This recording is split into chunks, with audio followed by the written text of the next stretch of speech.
Всем доброго вечера. Мой красивый, мудрый народ. От всей души поздравляю вас всех с возрождением карачаевского народа. Конечно, прежде всего хочется поздравить всех очевидцев, которые это все выдержали, по сей день нам дают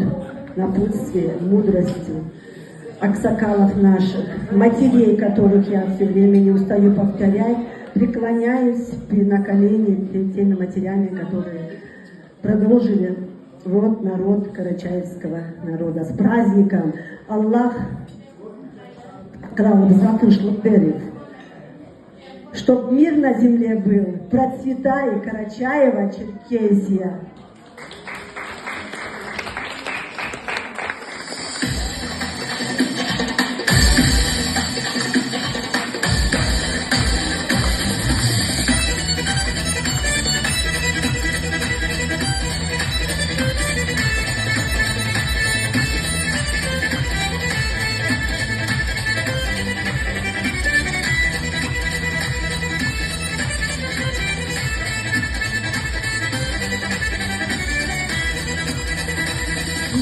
Uzak zamanlarda dağlarını tuman basıp Çomaklarda cırlarında Sevnizlerin kalkan açıp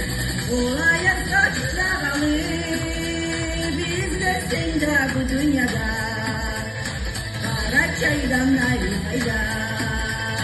Hayranda gözü başında Karaçay'dan ayrı fayda Hayranda gözü başında Türkiye'de senin Cayında cay, kışında cay Allah vergen sayılır Hatta cürtün dal Karaçay Olaya kaçta kalır Bizler sende bu dünyada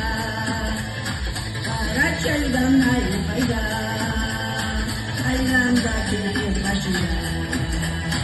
Karaçay'dan ayrı fayda Hayranda gözü başında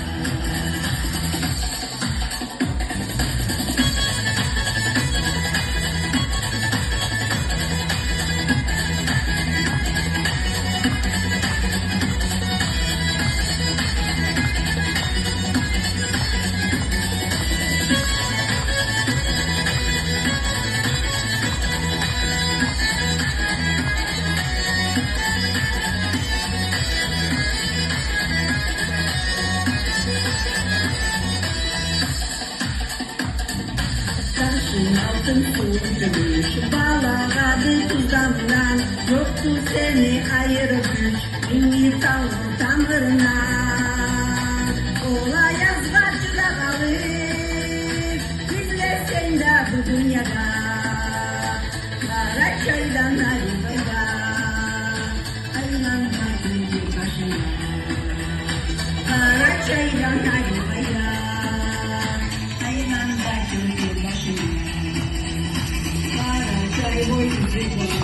Karaçay'a duygusun Oy Karaçay seni Dağlarından bir olsun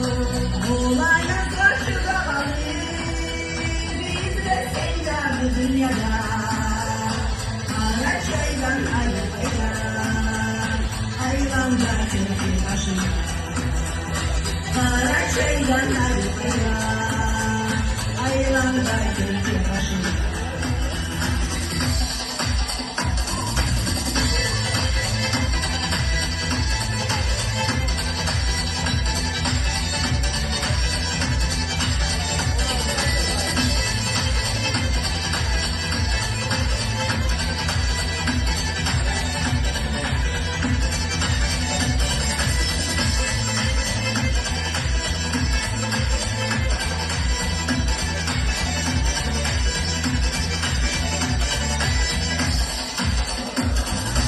Olaya saçına kalır